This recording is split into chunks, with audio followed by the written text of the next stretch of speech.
आज मैं आपको यहाँ पर क्रांतिक कोण और पूर्ण आंतरिक परावर्तन को बता रहा हूँ कि क्रांतिक कोण क्या है और पूर्ण आंतरिक परावर्तन किसे कहते हैं।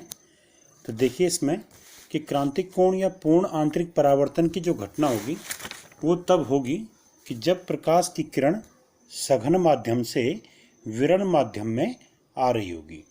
ठीक है, इसके लिए प्रकाश का सघन माध्यम से विरल माध्यम में आना जरूरी है, तभी जाके क्रांतिक कोण भी आपको बनता हुआ दिख पाएगा और पूर्ण आंतरिक परावर्तन की घटना प्रकट होगी। तो देखिए इसमें क्रांतिक कोण कहते किसे हैं। आपने ये हम जानते हैं इसमें कि जब प्रकाश की किरण सघन माध्यम से विरल माध्यम में आती है तो ये अपवर्तित किरण अविलंब से दूर हट जाती है। ऐसी स्थिति में आपतन कोण छोटा और अपवर्तन कोण हमेशा बड़ा होता है। जैसे माना यह तो यहाँ पर आपतन कोण हमेशा छोटा और अपवर्तन कोण क्या होगा, बड़ा होगा। कब? जब सघन से विरल में आएगा। और जैसे जैसे हम आपतन कोण का मान बढ़ाते जाएं, जैसे माना मैंने यहाँ पे जैसे ये दिख रहे हैं आप, आपतन कोण पहले इतना है, अपवर्तन कोण इतना है। अब मैं आपतित किरण को अविलंब से थोड़ा और दूर ले दे रहा हूँ। मैं ये ले गया मैं आपतित किरण, तो अपवर्तित किरण भी क्या होगी, अविलंब से ये आपतन कोण बढ़ गया, तो आपतन कोण बढ़ने पे अपवर्तन कोण भी क्या हो जाएगा, ये अपवर्तित किरण भी अविलंब से ये दूर हट जाएगी। ये डैश डैश किरण नई वाली किरण है, ये नई आपतित किरण हो गई। ठीक है ना, इसने सीधा आ गया था, तो ये इस दिशा में चलेगी। तो आपतन कोण बढ़ने पे अपवर्तन कोण का मान भी बढ़ता है, यानी अपवर्तित किरण और भी अविलंब से दूर हट जाएगी। जैसे जैसे आपतित किरण अविलंब से दूर हटेगी वैसे वैसे अपवर्तित किरण भी अविलंब से दूर हटेगी। कब होता है ऐसा? जब माध्यम सघन माध्यम से विरल माध्यम में प्रकाश की किरण आती है। ठीक है, ये पहली आपतित किरण है, ये दूसरी आपतित किरण है। ये पहली अपवर्तित किरण है, ये दूसरी अपवर्तित किरण है। अब ऐसा करने पर अगर हम लगातार आपतन कोण का, यदि प्रकाश सघन से विरल माध्यम में आ रहा है, हम लगातार आपतन कोण का मान बढ़ाते जा रहे हैं, तो एक स्थिति ऐसी आएगी कि जब ये अपवर्तित किरण अविलंब से दूर हटते हटते ये पृथक्कारी पृष्ठ की सीध में चली जाएगी। यानी ये ऐसी स्थिति, माना यहाँ पर वो स्थिति है जबकि आपतन कोण का मान हमने बढ़ाते बढ़ाते इतना ज़्यादा कर दिया कि अपवर्तित किरण इस पृथक्कारी पृष्ठ की सीध में चलेगी यहाँ पे, और ऐसी दशा में यहाँ पर अपवर्तन कोण का मान क्या हो जाएगा, 90 अंश हो जाएगा। जैसे ये आपतित किरण थी, इस दिशा में आ रही, तो अब ये जो अपवर्तित किरण है वो कहाँ चलेगी, इस दिशा में चलेगी ये। ठीक है ना, ये ऐसी इस दिशा में चलेगी, तो यहाँ पर अपवर्तन कोण का मान 90 अंश हो गया है। ठीक है, तो यहाँ पर जो आपतन कोण का मान रहा होगा उस आपतन कोण को हम कहते हैं क्रांतिक कोण। अर्थात क्रांतिक कोण वह आपतन कोण है जिसके लिए अपवर्तन कोण का मान 90 अंश होता है। ठीक है, मैं दोबारा रिपीट कर रहा हूं इसको कि जब प्रकाश की किरण सघन माध्यम से विरल माध्यम में आती है तो एक विशेष आपतन कोण पर अपवर्तन कोण का मान 90 अंश हो जाता है। इस विशेष आपतन कोण को क्रांतिक कोण कहते हैं। ठीक है, जैसे कि इसके लिए अगर माने यहाँ पर जल है और यहाँ वायु है, तो जल और वायु के लिए क्रांतिक कोण, माने जल माने सघन माध्यम, वायु क्या हो गया, विरल माध्यम, तो जल और वायु के लिए क्रांतिक कोण का मान 48.75 अंश है। और जैसे हीरा और वायु के लिए, जैसे माना ऊपर का माध्यम हीरा है, सघन माध्यम, नीचे का माध्यम क्या है, वायु है, हीरे से वायु मारी प्रकाश किरण, तो उस समय क्रांतिक कोण का मान 24.41 अंश है। अर्थात कि जब ये माना हीरा है, ये वायु है, तो हीरे में अगर क्रांतिक कोण का मान क्या हो जाए, हीरे में आपतन कोण का मान हम क्या कर दें, 24.41 अंश कर दें, तो उस समय अपवर्तन कोण का मान 90 अंश होगा। या अगर ऊपर जल है, नीचे वायु है, और हम जल में आपतन कोण का मान क्या कर दें, 48.75 अंश कर दें, तो उसमें अपवर्तन कोण का मान 90 अंश हो जाएगा। ठीक है, तो यानी ऐसी दशा में जो आपतन कोण है, जल वाले माध्यम में जो आपतन कोण 48.75 अंश बना है, वो क्या हो जाएगा, वो हो जाएगा जल और वायु माध्यम के लिए क्रांतिक कोण। ठीक है, तो सघन माध्यम में वह आपतन कोण जिसके लिए विरल माध्यम में अपवर्तन कोण का मान 90 अंश होता है, उस कोण को, उस आपतन कोण को क्रांतिक कोण कहते हैं। ठीक हो गया। अब इसके बाद देखिए, अगर हम लगातार सघन माध्यम में आपतन कोण को बढ़ाते जा रहे हैं तो अपवर्तित किरण भी विरल माध्यम में लगातार अवलंब से दूर हटती आ रही है। हमने देखा एक विशेष स्थिति में ये अपवर्तित किरण इस पृथक्कारी पृष्ठ की सीध में हो गई। ठीक है, क्रांतिक कोण वाली स्थिति में। अब हमने क्या किया, आपतन कोण का मान और बढ़ाया। अब अगर हम आपतन कोण का मान क्रांतिक कोण से थोड़ा भी बड़ा कर दें, ये आईसी क्रांतिक कोण को दर्शा रहा है, क्रिटिकल एंगल। ठीक है, कुछ लोग इसको कैपिटल सी से दर्शाते हैं केवल। ठीक है, तो अब अगर हम आपतन कोण का मान क्रांतिक कोण से बड़ा कर दें, जैसे मैंने यहाँ पर मैंने आपतन कोण का मान, ये I2 का मान क्रांतिक कोण से बड़ा कर दिया है, तो ऐसी स्थिति में ये अपवर्तित किरण अब अवलंब से और भी दूर हट जाएगी। यानी पहले अपवर्तित किरण इस दिशा में जाती है 90 अंश के कोण की दिशा, अब ये ऊपर की ओर चल जाएगी। ठीक है, और ऐसी स्थिति में अपवर्तन कोण का अगर हम इसको अपवर्तन कोण मानते हैं तो उसमें ये 90 अंश से बड़ा हो गया है। ठीक है, तो यहाँ पर आप देख रहे हैं कि ये ऐसा लग रहा है कि जैसे अपवर्तन की जगह परावर्तन हो गया, यानी प्रकाश की किरण जिस माध्यम से आपतित हुई उसी माध्यम में क्या हो गई, वापिस लौट गई। ऐसा तो परावर्तन में होता है, इसलिए इस घटना का नाम है पूर्ण आंतरिक परावर्तन। पूर्ण शब्द इसलिए लिया गया है क्योंकि इसमें जितनी आप प्रकाश किरण इस पृथक्कारी पृष्ठ पर आपतित होती है वो पूरी की पूरी किरण क्या हो जाती है, परावर्तित हो जाती है। ठीक है, यानी जितनी प्रकाश ऊर्जा आपतित हुई पूरी की पूरी ऊर्जा का क्या हो गया, परावर्तन हो गया, इसलिए इसका नाम क्या है, पूर्ण आंतरिक परावर्तन। ठीक है, जबकि अपवर्तन की घटना में क्या होता है, अपवर्तन में जितनी प्रकाश किरण आपतित होती है, जितनी प्रकाश ऊर्जा आपतित होती है, उसमें से कुछ प्रकाश किरणें अपवर्तित हो जाती हैं, कुछ प्रकाश ऊर्जा अपवर्तित हो जाती है, कुछ प्रकाश ऊर्जा क्या होती है, माध्यम, ये जो यहाँ पर पृथक्कृष्ट माध्यम होगा, पृथक्कारी माध्यम, उसके द्वारा अवशोषित हो जाती है। और कुछ प्रकाशरण क्या होती है, अपवर्तन घटना में थोड़ा बहुत प्रकाशरण का परावर्तन भी होता है। यानी अपवर्तन की घटना में आपतित प्रकाश में से कुछ प्रकाश अपवर्तित होता है, कुछ प्रकाश पृथक्कारी पृष्ठ के द्वारा अवशोषित होता है, और बहुत कम प्रकाश जो है परावर्तित होता है। जबकि यहाँ पर पूर्ण आंतरिक परावर्तन की घटना में जितना प्रकाश आपतित हुआ, पूरा का पूरा प्रकाश क्या हो गया, वापस सघन माध्यम में परावर्तित हो गया। इसलिए इस घटना का नाम पूर्ण आंतरिक परावर्तन है। यह घटना तब होती है जब प्रकाश सघन से विरल माध्यम में आता है और आपतन कोण का मान क्रांतिक कोण से बड़ा होता है। तो इसके लिए आवश्यक शर्त क्या होती है, ये आता भी कई बार एग्जाम में कि पूर्ण आंतरिक परावर्तन के लिए आवश्यक शर्त क्या है, तो हम इसको दोबारा बता रहे हैं कि आवश्यक शर्त है कि जब प्रकाश सघन माध्यम से विरल माध्यम में आए तो पूर्ण आंतरिक परावर्तन की घटना होगी, और जब प्रकाश किरण, जब आपतन कोण का मान क्रांतिक कोण से बड़ा हो। मैं पूर्ण आंतरिक परावर्तन की परिभाषा दोबारा बता रहा हूँ कि जब प्रकाश सघन माध्यम से विरल माध्यम में आता है और आपतन कोण का मान लगातार बढ़ा जाता है, तो एक स्थिति में तो जब आपतन कोण का मान लगातार बढ़ा जाता है तो अपवर्तन कोण का मान भी लगातार बढ़ता है।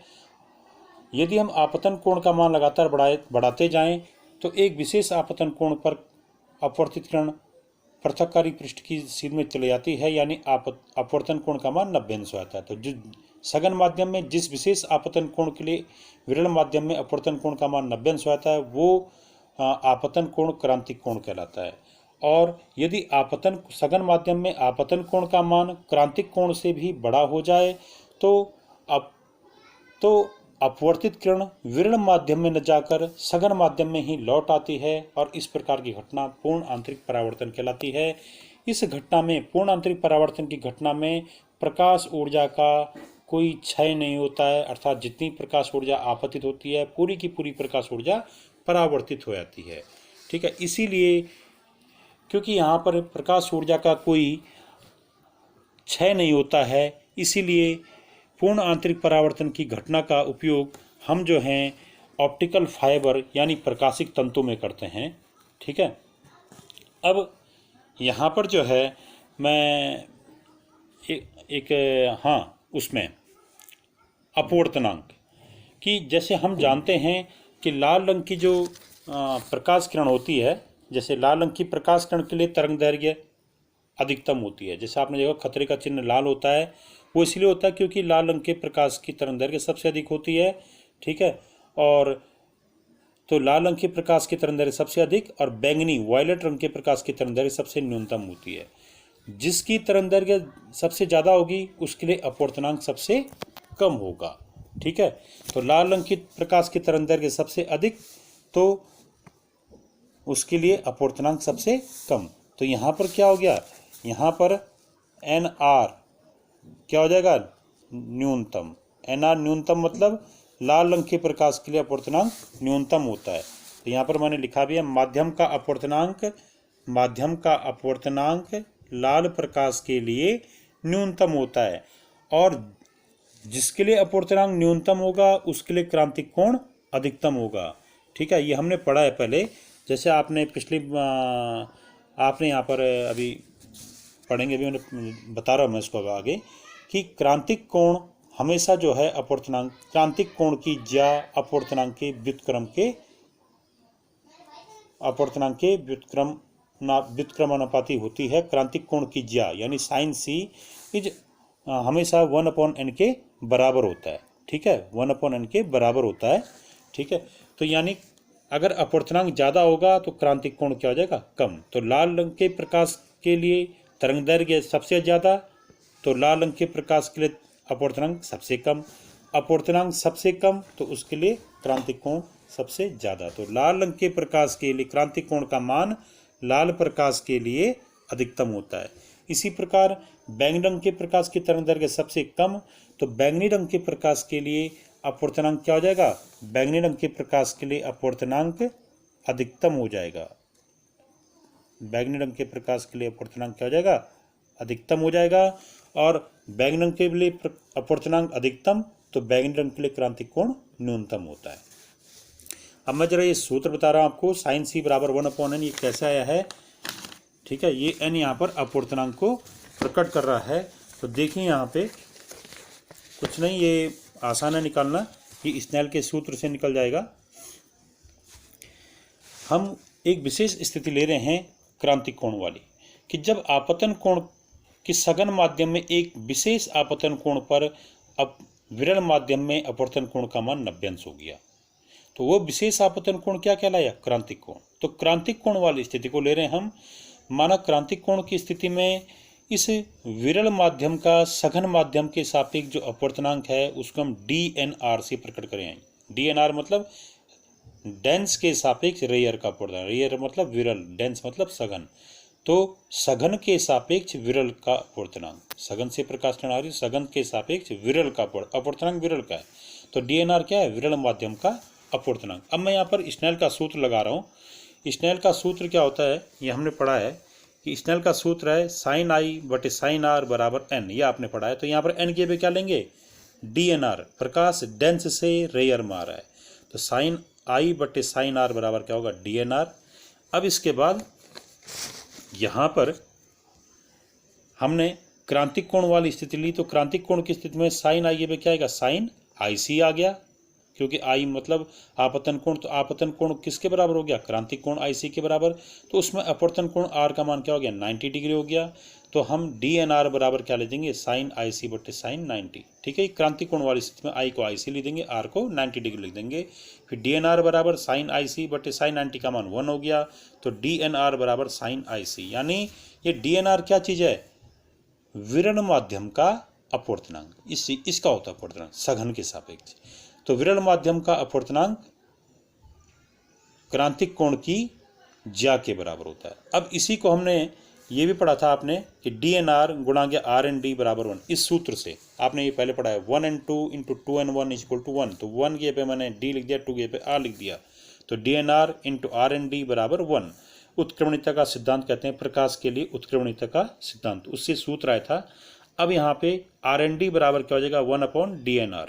तो RND बराबर 1/DNR का सूत्र मैंने यहाँ से लिया, DNR बराबर sin IC। तो RND बराबर क्या आ गया, 1/sin IC, ठीक है। अर्थात DNR, ये RND मतलब डेंस का रेयर के सापेक्ष अपवर्तनांक, ठीक है, सघन का विरल के सापेक्ष अपवर्तनांक।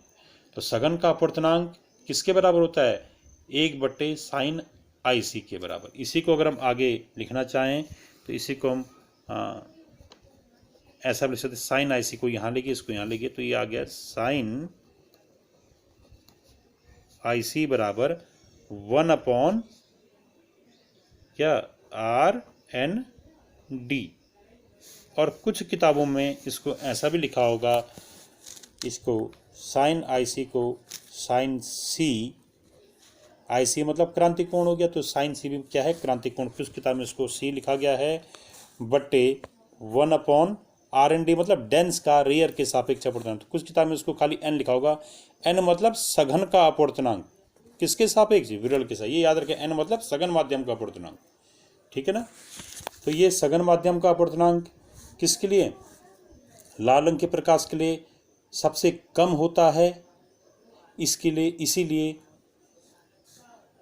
लाल रंग के प्रकाश के लिए क्रांतिक कोण का मान अधिकतम होता है, ठीक है। लाल रंग के प्रकाश के लिए क्रांतिक कोण का मान अधिकतम होता है, और इसके उल्टे बैंगनी रंग के प्रकाश के लिए क्रांतिक कोण का मान क्या हो जाएगा, न्यूनतम। वो मैं भी आपको पहले बता भी चुका हूँ, ठीक है। यहाँ पे ये कि लैम्डा R अधिकतम था, लैम्डा B न्यूनतम। लैम्डा R अधिकतम होगा तो NR क्या होगा, न्यूनतम। लैम्डा R मान लाल रंग के प्रकाश के लिए तरंग दैर्घ्य अधिकतम होती है, तो लाल रंग के प्रकाश के लिए अपवर्तनांक माध्यम का क्या होगा, न्यूनतम होगा। यानी जब सघन से विरल में प्रकाश आ रहा है, और कौन सा प्रकाश आ रहा है, लाल रंग का प्रकाश, तो उसमें लाल रंग के प्रकाश के लिए वो न्यूनतम अपवर्तनांक हो जाएगा, ठीक है। प्रकाश के रंग परिवर्तित होने पे अपवर्तनांक भी परिवर्तित होता है, ठीक है। लाल रंग के, बैंगनी रंग के प्रकाश की तरंगदैर्घ्य न्यूनतम, तो बैंगनी रंग के प्रकाश के लिए अपवर्तनांक क्या होगा, अधिकतम। अब जब अपवर्तनांक अधिकतम होगा तो क्रांतिक कोण न्यूनतम। तो लाल रंग के प्रकाश के लिए अपवर्तनांक न्यूनतम, तो लाल रंग के प्रकाश के लिए क्या, क्रांतिक कोण का मान लाल रंग के प्रकाश के लिए अधिकतम हो जाएगा, ठीक है। और बैंगनी रंग के प्रकाश के लिए क्रांतिक कोण का मान न्यूनतम हो जाएगा। अब क्रांतिक कोण के कुछ इसके पूर्ण आंतरिक परावर्तन की घटना के कुछ उपयोग हैं, जैसे हीरे का चमकना। तो हीरे का चमकना, हीरे में क्या होता है, आपने अभी यहाँ पर पूर्ण आंतरिक परावर्तन की घटना में देखा कि जब भी प्रकाश विरल से सघन जब भी प्रकाश सघन से विरल में आ रहा है, तो जैसे ही सघन से विरल में आ रहा होगा तो उस समय क्या हो रहा है, उस समय जो है अगर आपतन कोण का मान क्रांतिक कोण से ज़्यादा हो गया तो अपवर्तित किरण वापस सघन माध्यम में लौट आ रही है, वो विरल में नहीं जा रही है, वो वापस सघन माध्यम में लौट आ रही है। तो इस घटना का उपयोग करते हैं हम। जैसे कांच का चमकना, वो इसी घटना पर आधारित है, ठीक है। रेगिस्तान में मरीचिका का दिखाई देना, वो भी इसी घटना पर आधारित है, ठीक है।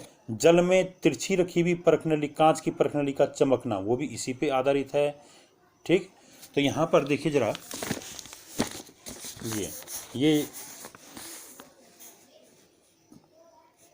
आप यहाँ पर देख रहे हैं,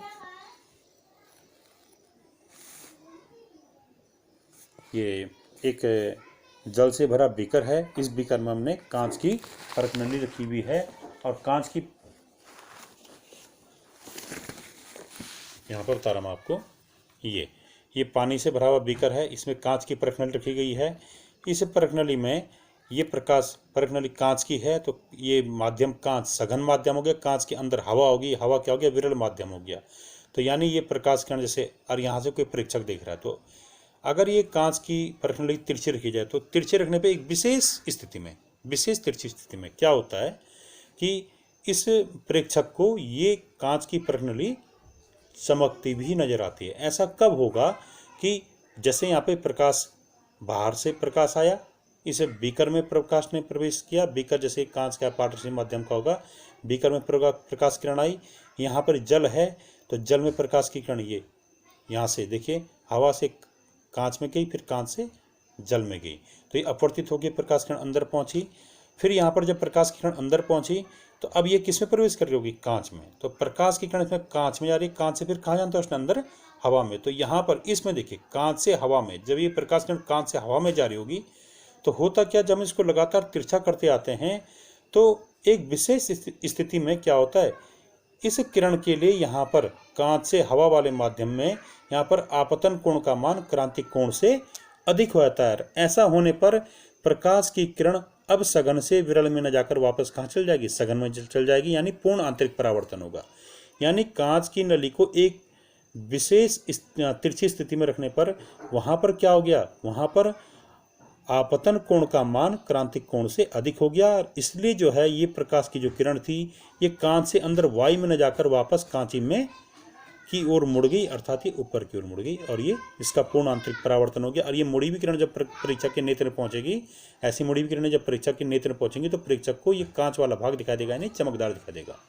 ठीक है, ऐसा ही अन्य घटनाएं हैं, जैसे ये आपने देखा होगा पानी या कांच, इसमें जो है वायु का बुलबुला चमकता है, वहाँ पर भी वही पूर्ण आंतरिक परावर्तन की घटनाएं यहाँ पर इसके लिए उत्तरदायी है। और ऐसे ही रेगिस्तान में मरीचिका कि दूर जब रेगिस्तान में कोई यात्री है उसको कई बार ये आभास होता है कि कहीं दूर जो है किसी पेड़ की जो पेड़ का उल्टा प्रतिबिंब उसको कहीं पे बनता हुआ नज़र आता है, तो वो ये अनुमान लगाता है कि पेड़ का उल्टा प्रतिबिंब नज़र आ रहा है, तो यानी वहाँ पर क्या होगा, पानी होगा या पानी का तालाब होगा। तो वहाँ पर पानी के तालाब का जो भ्रम होता है उसी को हम क्या कहते हैं, मरीचिका कहते हैं। मरीचिका मतलब भ्रम। तो देखिए यहाँ पर क्या हो रहा है, यहाँ पर इसमें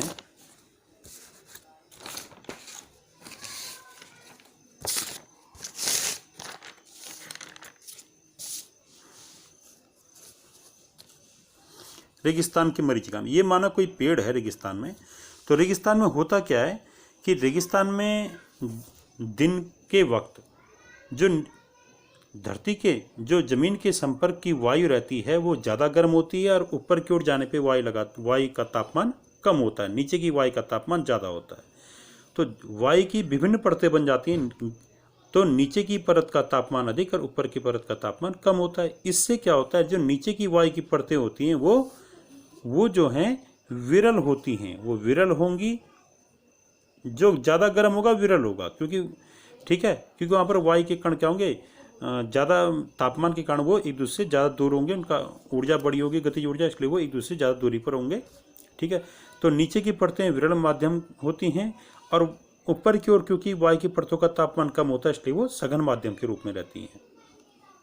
ठीक है, अब यहाँ पर होता क्या है, यहाँ पर प्रकाश की किरण जब किसी दूर स्थित वृक्ष से आती है तो ये यहाँ पर ये सघन से विरल माध्यम की ओर आती है। ऊपर की परतें सघन माध्यम है, नीचे की परतें विरल माध्यम है। तो जैसे ये सघन माध्यम होगा वायु की, ये वायु की परतें हैं, विभिन्न परतें, तो यहाँ पर वायु की परत सघन माध्यम से विरल माध्यम की ओर आ रही है, सघन से विरल की ओर आई। तो सघन से विरल में आने पर क्या होगा, लगातार इनका क्या होता है, ये अपवर्तित किरणें लगातार इस अभिलंब से दूर हटती आती, क्योंकि सघन से विरल में आ रही है। फिर यहाँ पर ये क्या होगा, इस दूसरी वाली सघन परत पे पड़ा, तो यहाँ पर प्रकाश की किरण सघन से दूसरे विरल माध्यम में आ रही है, तो यहाँ पर ये अपवर्तित किरण क्या हो जाएगी, अभिलंब से और दूर हट जाएगी।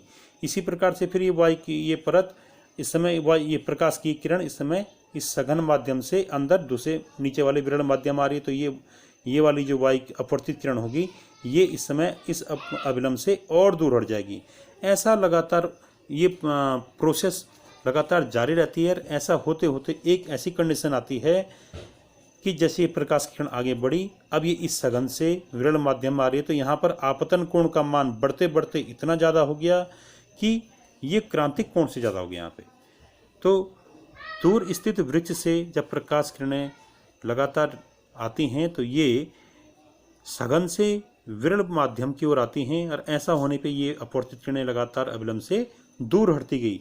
एक विशेष स्थिति में सघन से विरल माध्यम की ओर आने पे एक विशेष स्थिति में वहाँ पर आपतन कोण का मान क्रांतिक कोण से अधिक हो जाता है, और ऐसा होने पर अब ये अपवर्तित किरण वापस सघन माध्यम में लौट आती है। तो वापस सघन माध्यम में लौटने पे किरण कहाँ की ओर जा रही होगी, ये ऊपर की ओर जा रही है। ऊपर की ओर जाने पे यहाँ पर क्या है, प्रेक्षक है।